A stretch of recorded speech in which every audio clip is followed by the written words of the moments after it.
RBI का बड़ा ऐलान। दोस्तों, क्या भारत में फिर से नोट बदलने वाले हैं? क्या पुराने 10 रुपए, 20 रुपए, 100 रुपए और 500 रुपए के नोट बंद हो जाएंगे? और सबसे बड़ा सवाल, क्या फिर से नोटबंदी होने वाली है? सोशल मीडिया पर इसको लेकर के काफी बातें चल रही हैं, लेकिन सच्चाई क्या है? आज मैं आपको इस पूरे मामले के बारे में बताऊंगा, सिंपल सी भाषा में बताऊंगा और सही जानकारी देने का पूरा पूरा प्रयास करूंगा। साथ ही आखिर में एक ऐसी कंपनी का भी एक नाम बताऊंगा, हिंट देने का कोशिश करूंगा जिसे इस फैसले से सबसे ज्यादा फायदा मिल सकता है। तो वीडियो पूरा देखिएगा आखिर तक और जल्दी से इस वीडियो को लाइक कर दीजिए, शेयर कर दीजिए और चैनल पे यदि आप नए हैं तो चैनल को सब्सक्राइब कर लीजिए। आखिर आरबीआई प्लास्टिक नोट क्यों ला रही है? और सबसे पहले वजह समझने का प्रयास करते हैं। यानी कि आज जो हमारे पास कागज के नोट हैं वो कुछ समय बाद फट जाते हैं, घिस जाते हैं, गंदे हो जाते हैं या पानी में खराब हो जाते हैं। फिर आरबीआई को नए नोट छापने पड़ जाते हैं। यानी कि हर साल सिर्फ पुराने नोट बदलने में हजारों करोड़ रुपए खर्च हो जाते हैं, हमारे देश की इकोनॉमी के पैसे खर्च हो जाते हैं।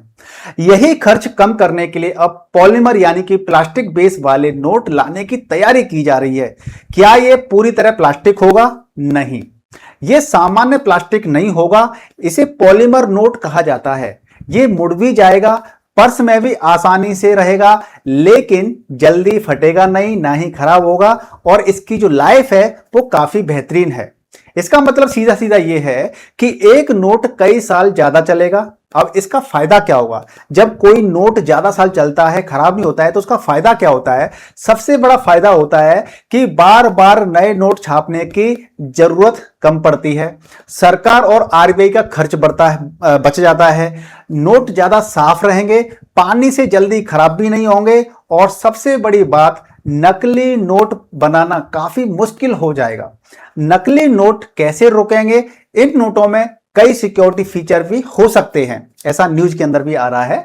जैसे इसके अंदर क्या क्या फीचर्स हो सकते हैं? उभरी हुई प्रिंटिंग, यानी जो उभार होता है ना, उभरी हुई प्रिंटिंग होती है, होलोग्राम भी होते हैं, ट्रांसपेरेंट विंडो भी होती है और ऐसे कलर जो अलग अलग एंगल से बदलते हैं। यानी कि सिर्फ छूकर भी असली और नकली नोट का फर्क समझना आसान हो जाएगा। यानी कि इसके अंदर काफी बेहतरीन तरीके से टेक्नोलॉजी का इस्तेमाल किया जा रहा है। क्या दुनिया में पहले से ऐसे नोट चलते हैं? तो इसका सवाल, इसका आंसर है बिल्कुल चलते हैं। भारत पहला देश नहीं है, 60 से ज्यादा देशों में पॉलीमर नोट पहले से ही चलते आ रहे हैं। जैसे कि मैं आपको कुछ देशों के नाम बता देता हूं, जैसे कि कनाडा है, आपका न्यूजीलैंड है, ऑस्ट्रेलिया है। ऐसे कुछ देश हैं जिनके अंदर इन देशों में तो लगभग सभी नोट पॉलीमर के हैं। और रिपोर्ट्स की बात करें तो रिपोर्ट्स के अनुसार इन देशों में नकली नोटों की संख्या काफी कम हुई है। भारत में पहले कोशिश हुई थी, पहले भी कोशिश हुई है इस चीज के बारे में, पॉलीमर के नोट लाए जाएं, लेकिन 2012 में भी ट्रायल हुआ था। लेकिन उस समय एटीएम मशीनें इन नोटों को सही तरीके से पहचान नहीं कर पा रही थी, जिसकी वजह से ये प्रोजेक्ट आगे नहीं बढ़ पाया था। तो अब तकनीक काफी बदल चुकी है, काफी टेक्नोलॉजी आ चुकी है एटीएम के अंदर भी, तो नई मशीनें पॉलीमर नोट पहचान सकती है। इसलिए एक बार फिर तैयारी शुरू हो चुकी है प्लास्टिक के यानी कि पॉलीमर के नए नोट लाने की। शुरुआत किन नोटों से होगी? सबसे पहले हम यह समझने का प्रयास करते हैं। तो शुरुआत 10 रुपए और 20 रुपए के नोट से होगी। यह सिर्फ एक पायलट प्रोजेक्ट होगा। अगर सब कुछ सही रहा तो बाद में दूसरे नोट भी धीरे धीरे शामिल किया जा सकते हैं। और सबसे बड़ा सवाल क्या होगा कि क्या फिर नोटबंदी होगी? तो इसका सीधा सीधा जवाब है कि नहीं, नोटबंदी नहीं होगी। क्या होगा कि जो भी नए नोट आएंगे वो मार्केट में आते जाएंगे और पुराने खपते चले जाएंगे, या फिर ऐसा होगा कि वो चलते रहेंगे वो भी। तो कम से कम अभी ऐसी घोषणा तो नहीं हुई है। पुराने नोट अचानक बंद नहीं होंगे, बैंकों की लाइन में लगने की जरूरत नहीं पड़ेगी।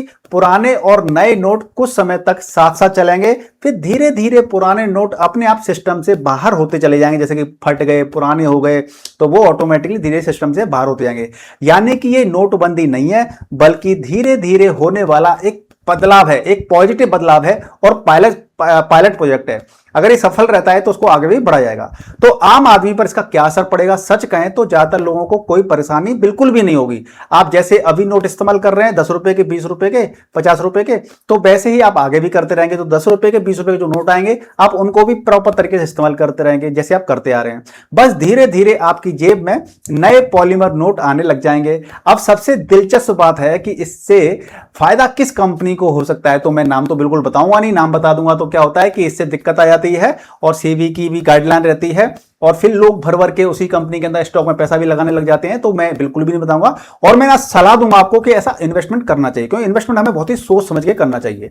तो नोट किस चीज के बनने वाले हैं? पॉलीमर के। तो शेयर मार्केट में ऐसी कौन कौन सी बड़ी कंपनियां जो पॉलीमर बनाने में सबसे आगे हैं? अगर भविष्य में उसे बड़ा कॉन्ट्रैक्ट मिलता है तो जाहिर सी बात है कि उनके जो उनका बिजनेस होगा, उनके शेयर होंगे, दोनों ऊपर पड़ सकते हैं। लेकिन आपको इन्वेस्टमेंट करने से पहले बहुत ही सोच समझ के इन्वेस्टमेंट करना चाहिए, क्योंकि पैसा इन्वेस्टमेंट करने पर हमें लॉस भी हो सकता है। ठीक है ना? तो आप मुझे कमेंट कर बता सकते हैं वो कंपनी कौन सी हो सकती है। देखते हैं सबसे पहले सही जवाब कौन देता है। तो अगर वीडियो आपको ये पसंद आई है और ये पायलट प्रोजेक्ट कैसा सक्सेसफुल होने वाला है या फिर फेल्ड हो जाएगा, आप कमेंट करके हमें अपने विचार साझा कर सकते हैं। वीडियो को लाइक कीजिए, शेयर कीजिए और ऐसे ही आसान भाषा में फाइनेंस और शेयर मार्केट से रिलेटेड और सरकारी अपडेट से रिलेटेड जो सरकारी अपडेट आते हैं उनको समझने के लिए चैनल को सब्सक्राइब जरूर कीजिएगा। मिलते हैं अगली वीडियो में, तब तक धन्यवाद। गुड बाय, टेक केयर, जय हिंद।